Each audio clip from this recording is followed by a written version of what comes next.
Assalamualaikum warahmatullahi wabarakatuh.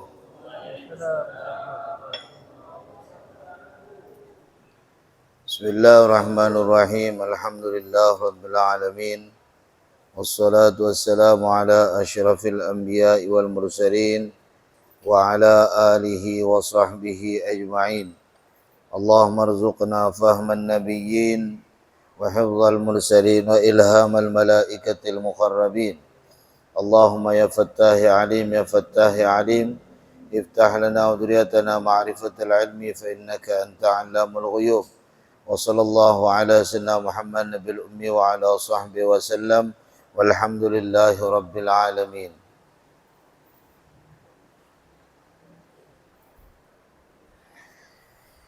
Para jemaah Masjid Al-Mu'minun yang dirahmati oleh Allah Subhanahu wa taala.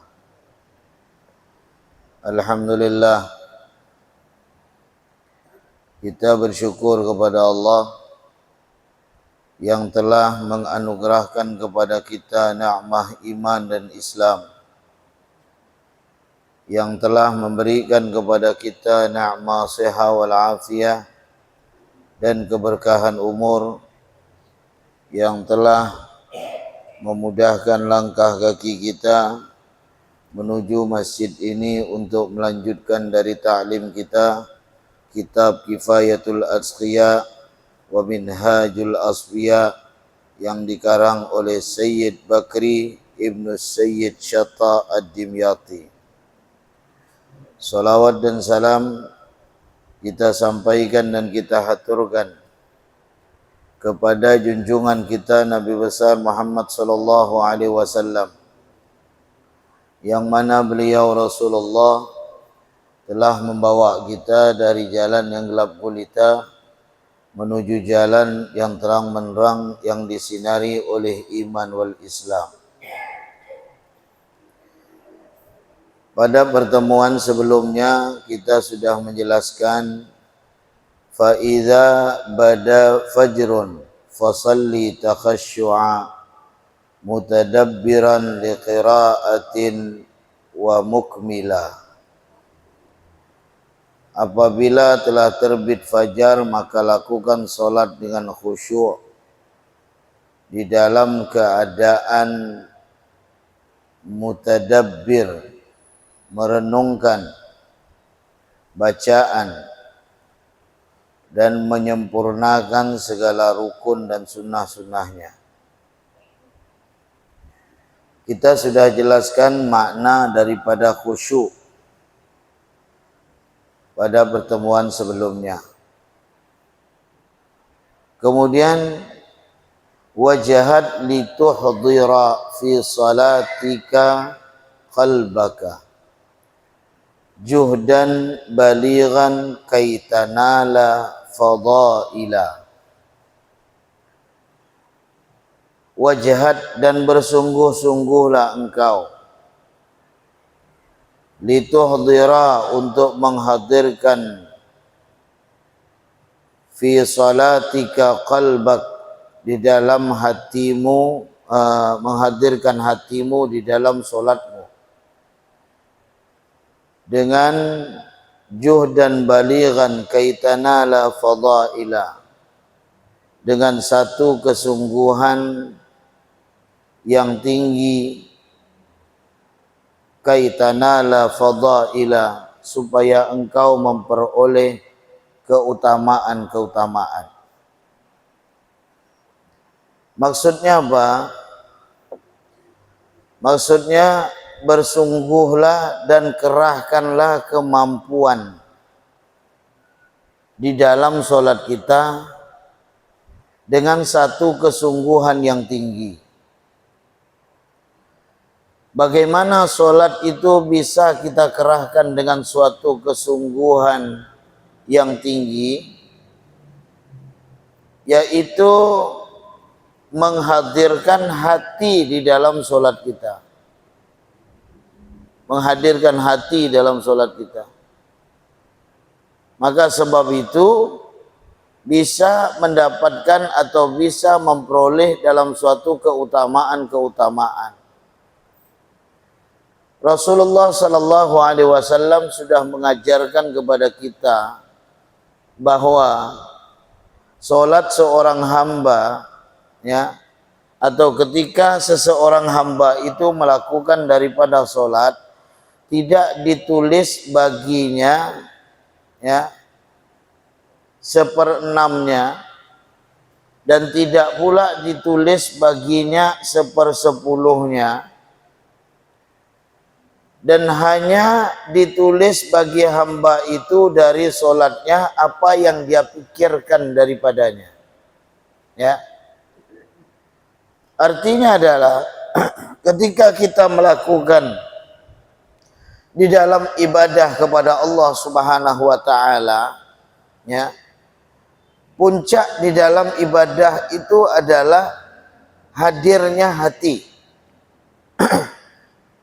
Sehingga yang menjadi rukun itu adalah niat di dalam hati kita. Walaupun kita usolli dengan lafaz hebat, Masya Allah, kita bisa untuk mengucapkan usolli dalam keadaan fasih, ya. Tetapi ketika kita tidak menjadi mampu meletakkan puncak daripada niat itu pada hati, ya, maka hilanglah kesempurnaan di dalam penghadapan kita kepada Allah Subhanahu wa taala. Puncaknya adalah hati, ya. Hadirkan hati. Sehingga dalam mazhab kita Imam Syafi'i, ya, untuk menghadirkan hati itu, ya, masukkan pada niat di hati kita yang disertai dengan takbir. Maka takbir itu jangan cepat-cepat, ya. Kita untuk menyertai takbir dengan hati itu tidak secepatnya para orang-orang yang usul, yang sudah sampai kepada Allah Subhanahu wa taala. Maka ketika kita menghadirkan niat di dalam hati kita yang disertai dengan takbir, ya, sehingga pada saat takbir jangan Allahu Akbar langsung. Di saat takbiratul ihram itu hadirkan dengan ucapan takbir kita, menghadirkan niat pada hati kita, ya. Sehingga Allah, pada saat kita Allah, hadirkan dalam hati kita, ya, masukkan niat pada hati. Apa kata Imam Hasan Basri? Imam Hasan Basri adalah seorang tabi'in yang wafat pada tahun 110 Hijriah. Beliau seorang tabi'in. Dan mazhab dunia pertama itu adalah mazhab Imam Hasan Basri. Asalnya. Asal mazhab itu kan ada 12. Ya. Yang pertama itu Imam Hasan Basri. Cuma karena pengikutnya tidak melanjutkan, ya, maka stop pada beliau saja. Mazhab Imam Hasan Basri. Sehingga 4 mazhab saja yang kita akui, dan mazhab yang lainnya hanya mengambil pada pendapatnya. Ya. Apa kata Imam Hasan Basri? Setiap solat yang tidak hadir padanya hati, maka dia lebih cepat kepada hukuman. Ya. Artinya dia solat pada solat gerakannya, tetapi pada hakikatnya hatinya itu tidak solat. Hatinya tidak solat, hatinya lalai. Ya. Kalau ketika dia sadar untuk menghadirkan Allah Subhanahu wa taala pada hatinya, sebagaimana diucapkan oleh seorang alim namanya Naisaburi rahimahullahu taala, beliau mengatakan solat itu ada 4 perkara. Ya. Solat itu ada 4 perkara.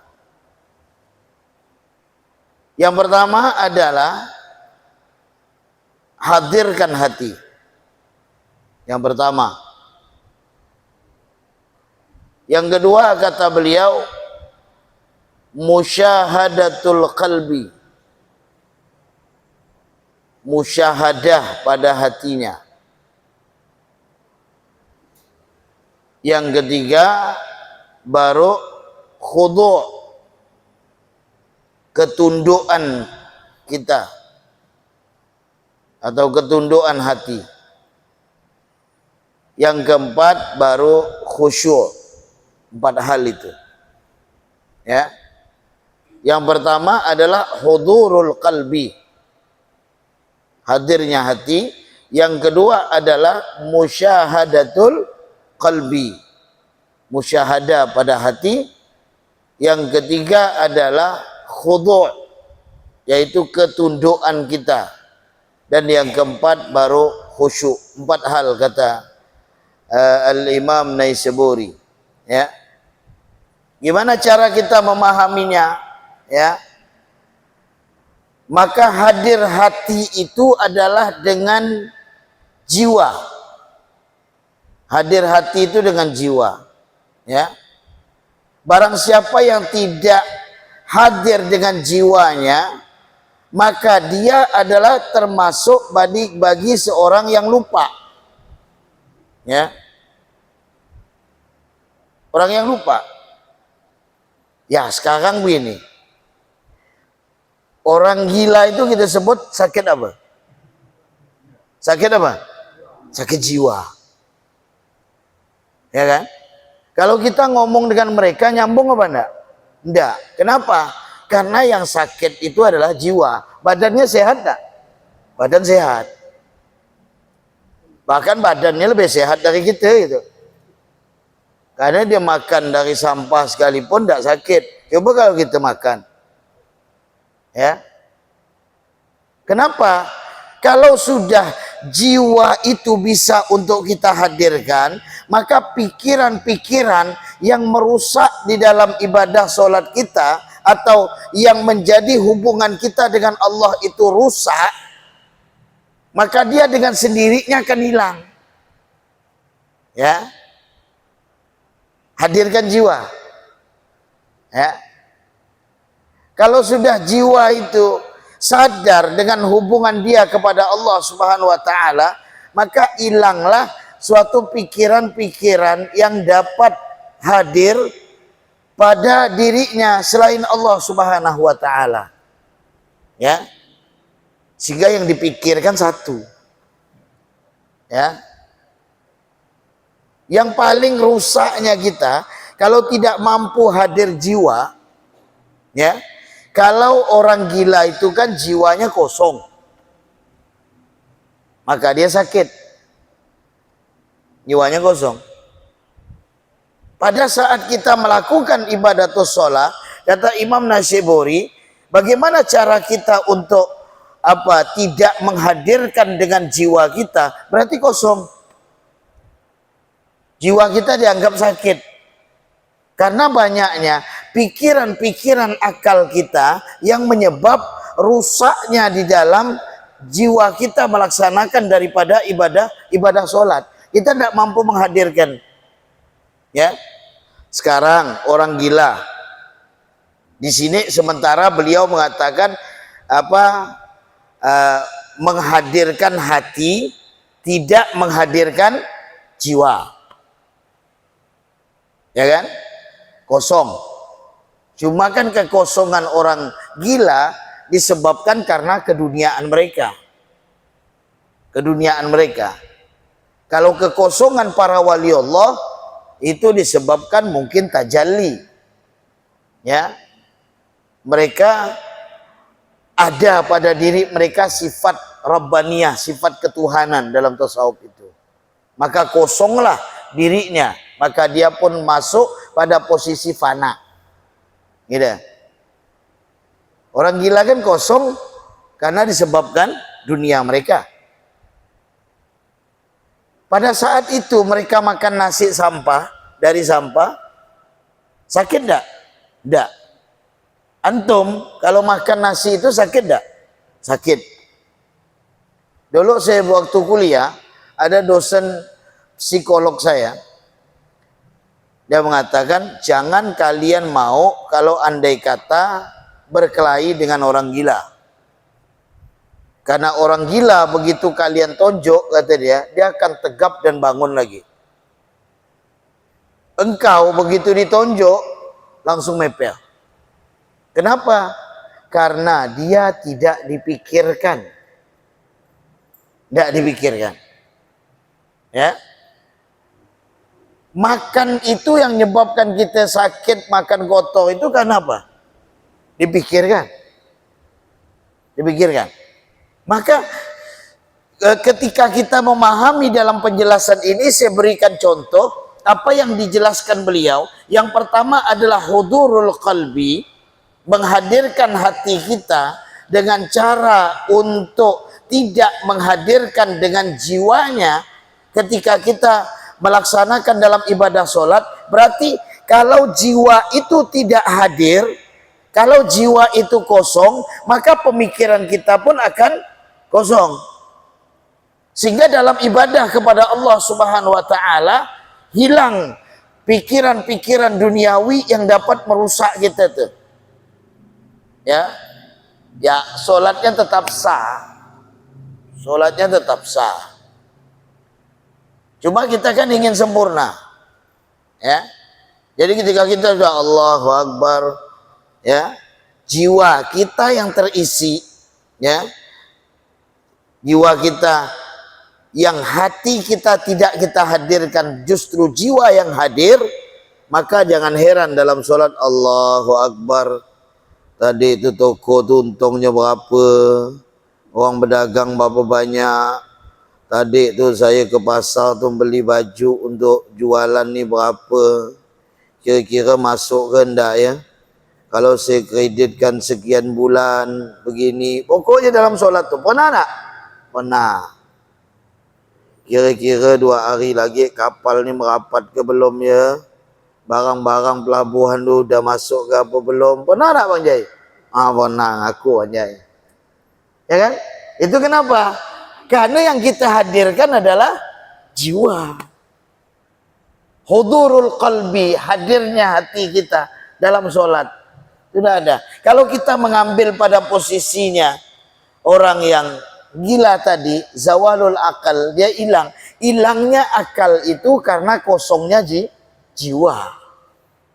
Ya.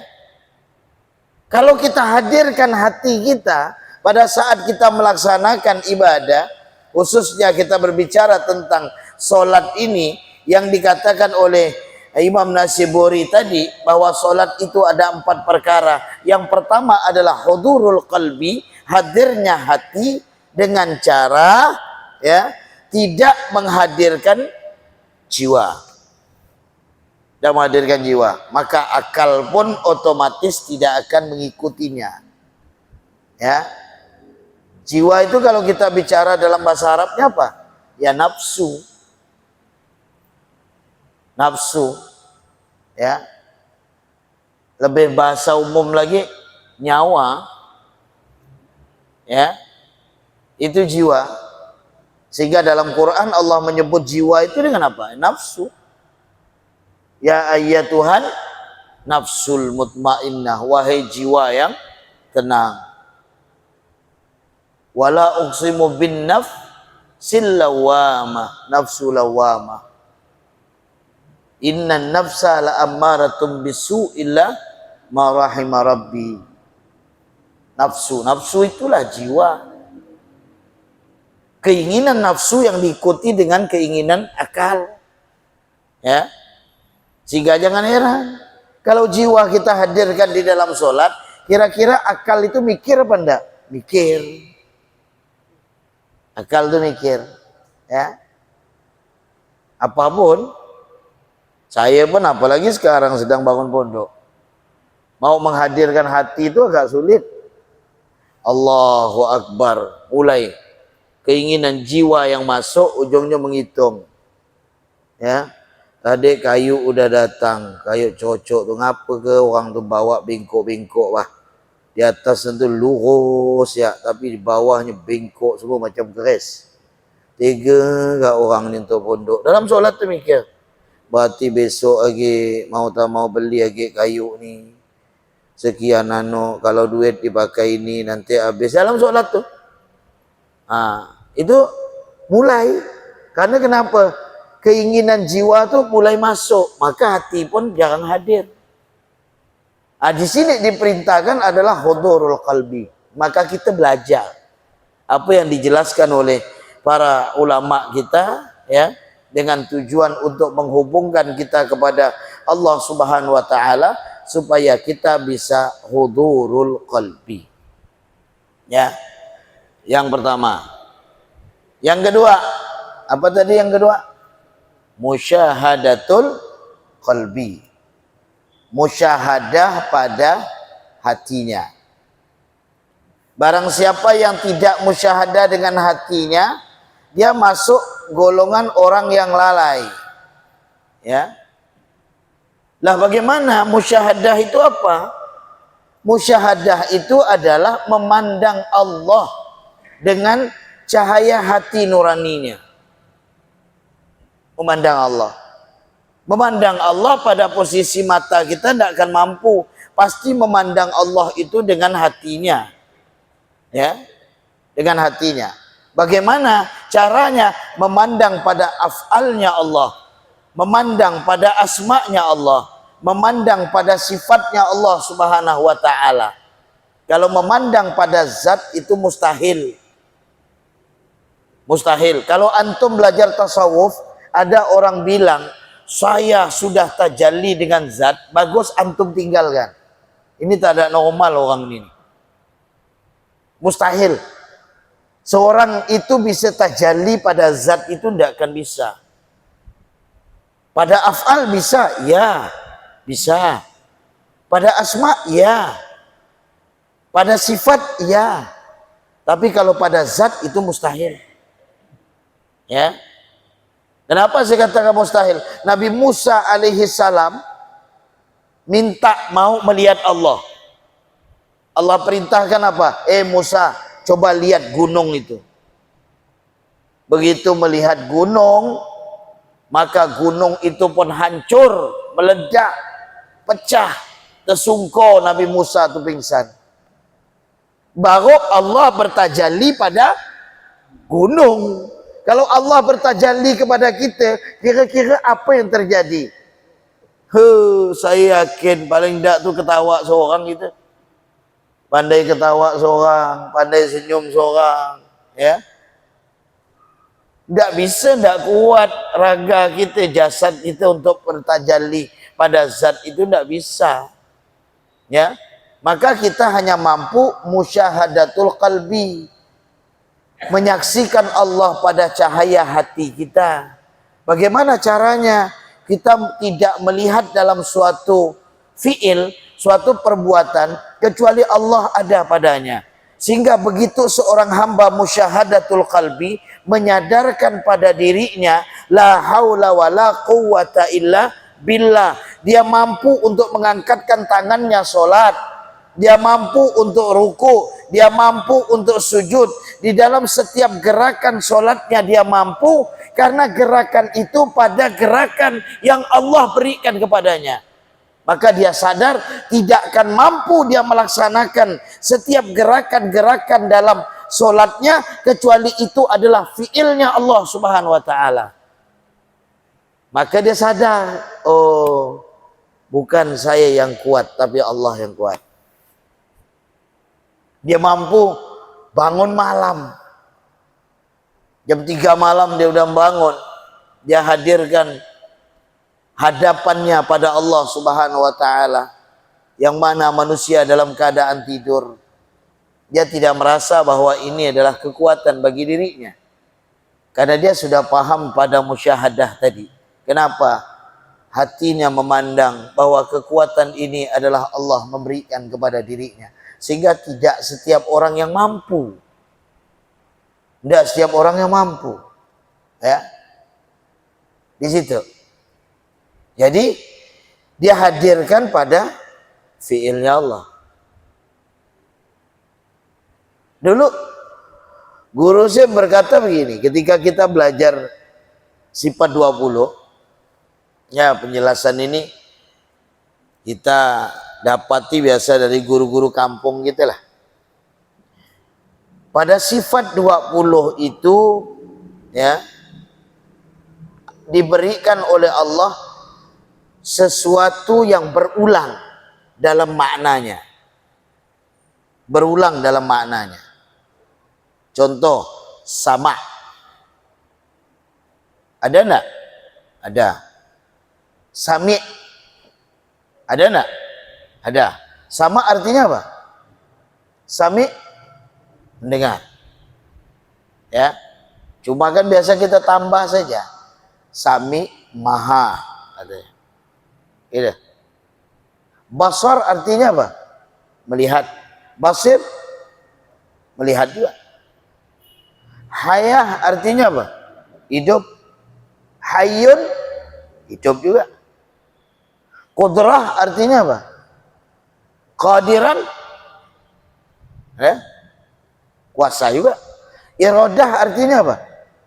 Berkehendak, berkeinginan. Muridan sama juga kehendak. Ilmun artinya apa? Ilmu, mengetahui. Aliman sama juga.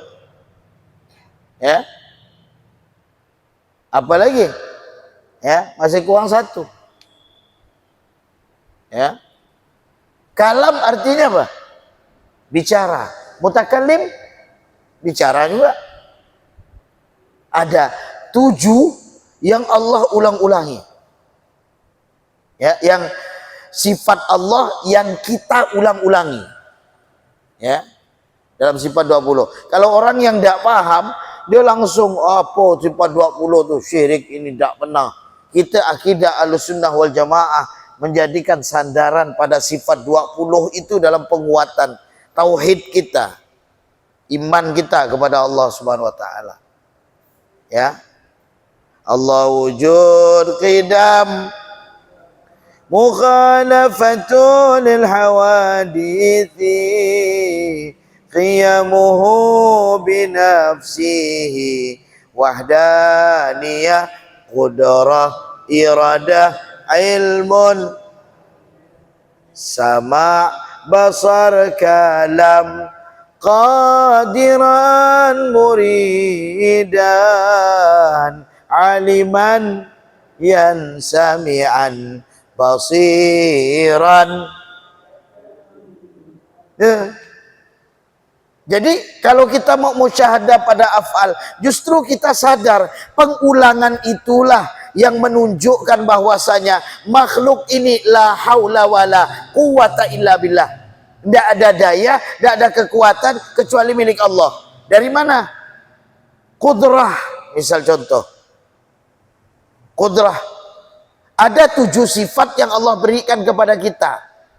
Kekuatan kita ini ada 7 sifat. Kalau kita udah belajar dalam sifat 20, baru kita menyadari ternyata bukan kita yang mampu dalam hal itu. Ketika hati kita bermusyahadah, kita sadar 7 pada kemampuan ini adalah sifat bagian daripada sifatnya Allah. Qudrah, iradah, kuasa, kehendak, keinginan, ilmun. Kan kita tuh punya tuh. Kemudian hayah, hidup, kita punya. Apalagi sama, mendengar, kita punya enggak? Punya. Basar, melihat, kita punya enggak? Punya. Kalam, berbicara, berkata-kata, kita punya enggak? Punya. 7 ini yang Allah berikan. Sehingga begitu manusia itu sadar pada fungsi 7 dalam kesempurnaan yang ada pada dirinya, kemampuan pada dirinya, dia tidak memandang pada kemampuan ini adalah kemampuannya. Ketika dia musyahadah pada hatinya, dia pun sadar bahwa kemampuan ini adalah Allah Subhanahu wa taala. Kekuatan Allah, daya Allah. Kenapa? Karena ada sifat yang berdiri dalam sendiri, yaitu iradahnya kita Allah pada muridan yang bentuknya pada zat. Ya, sifat kudrahnya kita Allah pada posisi qadiran yang bentuknya adalah zat. Sifat sama'nya kita, Allah adalah sami pada zatnya. Ya, bentuk basarnya kita melihat, sifat basarnya Allah adalah basir pada posisi zat. Ya, di situ. Sehingga ketika kita mengkaji dalam 30 juz dari Al-Quran, ya, dulu guru saya menjelaskan dalam hal ini apa? Beliau kata, ketika Allah itu ingin menghadirkan dalam sesuatu ucapan yang berbentuk daripada af'al di dalam Quran itu, dalam firman, ya, Allah memunculkan itu adalah untuk dirinya, berarti berdiri pada zatnya. Tapi kalau sifat, biasa Allah menjelaskan untuk makhluk. Untuk makhluk.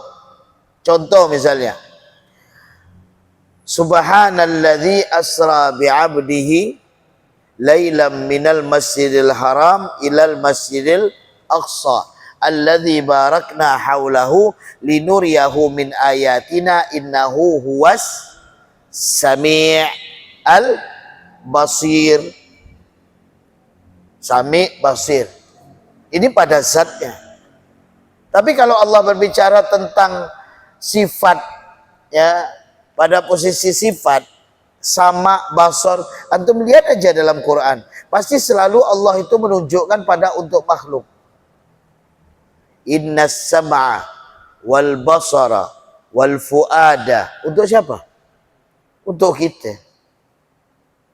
Allah berikan sama, Allah berikan basar, ya, di situ, ya, menyadarkan kepada kita. Maka ketika kita ingin musyahadah pada hati kita, kita pun sudah faham 7 pada sifat tadi yang Allah berikan kepada kita, dan 7 sifat itu semuanya hadir di dalam solat kita. 7 sifat itu hadir. Yang pertama apa tadi? Qudrah, kuasa. Hadir tidak dalam solat kita? Hadir. Tapi kita sadar bahwa ini adalah, ya, fiilnya qadiran. Perbuatan kuasa kita yang mampu adalah Allah Subhanahu wa taala. Ya, apalagi iradah hadir dalam solat. Keinginan, kehendak. Sama hadir, basar hadir. Ya. Sama hadir, basar hadir. Sehingga dalam solat tidak bisa kita diam. Jangan diam. Tidak ada istilah antum menyebutkan baca Fatihah. Saya setiap solat Fatihah itu tidak saya lafadzkan. Cukup hati saya saja. Ya, ini ngelarau nampak? Tidak ada. Tidak bisa Fatihah itu antum mau dalam hati itu tidak bisa. Coba mau dalam hati nyebut hak macam mana? Tidak tembus. Tidak tembus. Huruf ain macam mana? Tidak tembus. Maka lafadzkan. Pada posisi lafad, telinganya berfungsi apa enggak? Samanya fungsi enggak? Fungsi. Enggak bisa diam. Allahu Akbar. Ada. Kita dengarkan pendengaran untuk diri kita. Bismillahirrahmanirrahim. Alhamdulillahirabbil alamin. Arrahmanirrahim. Maliki yaumiddin. Ya kan? Telinga kita fungsi. Mata, basar, fungsi enggak? Fungsi. Mana yang afdal yo? Solat itu pejam mata atau melek? Melek lah. Melek. Solat itu, sehingga kalau andai kata ada orang yang buta, kemudian ada orang alim yang bisa melihat, mana yang afdal untuk jadi imam? Yang bisa melihat. Ya. Justru menghadirkan hati kita bukan dengan pejam. Basar kita fungsikan. Allahu Akbar. Bismillahirrahmanirrahim. Bukan. Justru melihat. Mata kita melihat kepada arah sujud kita, tempat sujud kita. Ya. Kecuali hanya pada posisi satu tempat pandangan mata itu. Kemana? Ketika tasyahud. Memandang kepada jarinya. Ya kan? Solat itu tetap kita menghadap, memandang kepada arah tempat sujud. Kecuali 3 solat. Kecuali tiga solat. Yang pertama, solat di belakang Rasulullah. Sahabat itu ketika solat di belakang Nabi, mereka tidak melihat pandangan mereka ke tempat sujud. Mereka langsung melihat ke Rasulullah, ke Nabi Muhammad. Dilihat. Ya. Yang kedua, solat di depan Ka'bah. Solat depan Ka'bah. Antum mudah-mudahan semuanya sampai solat depan Ka'bah ya. Gabul insyaallah ya Rab. Antum kalau sholat di depan Ka'bah, jangan antum mandang tempat sujud lagi. Langsung Ka'bah antum hadap gini. Langsung Ka'bah dihadap. Ya. Jangan lagi kok di depan Ka'bah memandang tempat sujud, langsung hadap Ka'bah begini. Depan kita. Depan kiblat di depan kita. Yang ketiga, sholat jenazah. Sholat jenazah jangan lihat tempat sujud lagi, lihat pada jenazahnya. Allahu Akbar, tengok. Nazar itu ditengok. Ya. Nazar itu dilihat. Ya, kalau kita sholat di depan jenazah, dan kita nengok tempat sujud lagi, jenazahnya kita lihat. Ya. Itu 3 sholat. Yang lainnya kita ngadap ke tempat sujud kita. Ya. Subhanallah. Nih. Kita dah paham ya, musyahadatul qalbi dah paham ya. Cara musyahadah hati itu gimana, kita udah paham. Ya. Yang ketiga tadi apa? Yang ketiga adalah khudu'. Khudu' itu ketundukan kita. Ya. Ketundukan. Barang siapa yang tunduk, tidak tunduk dengan anggota, maka dia adalah seorang yang lemah. Ya. Orang yang tidak tunduk dengan anggota, maka dia adalah seorang yang lemah. Lah bagaimana seorang yang tidak tunduk dengan anggota, maka dia adalah seorang yang lemah? Karena sesungguhnya ya, gerakan pada anggota itu adalah keinginan pada dirinya sendiri atas dorongan kehendak. Kita ini kan nunduk pada anggota. Apa maunya anggota? Contoh, antum Masya Allah kuat, mampu ngangkat besi. Hatta dia 100 kilo mampu antum angkat. Ya. Tapi kalau anggota pada saat itu keinginan dia gatal, bisa tak antum nahan? Belakang nih gatal benar, mau dilawan gini. Biar besi 100 kilo, kalah lawan keinginan anggota gitu nih. Mau ditolak apa? Mau ditolak apa? Ujung-ujungnya yang kita inginkan garuk. Ternyata keinginan anggota pun ada yang tidak mampu untuk kita capai. Ya, bagian belakang kita, ujung-ujung dinding lah jadi korban gitu gini kan. Untuk garuk gatal tu, Pak. Ya kan? Pada hakikatnya kita tunduk pada anggota itu. Dan kalau anggota itu sadar bahwa pada saat itu adalah menghadap Allah Subhanahu wa taala, ya, maka ketundukan anggota itu akan menjadi sempurna. Kita sadar Allahu Akbar, kita meletakkan tangan, kita ruku, ya. Kita sujud, ya. Semua pada ketundukan daripada anggota kita, ya. Kemudian yang keempat, ya, barang siapa yang tidak khusyuk dalam batinnya, maka kosonglah jiwanya.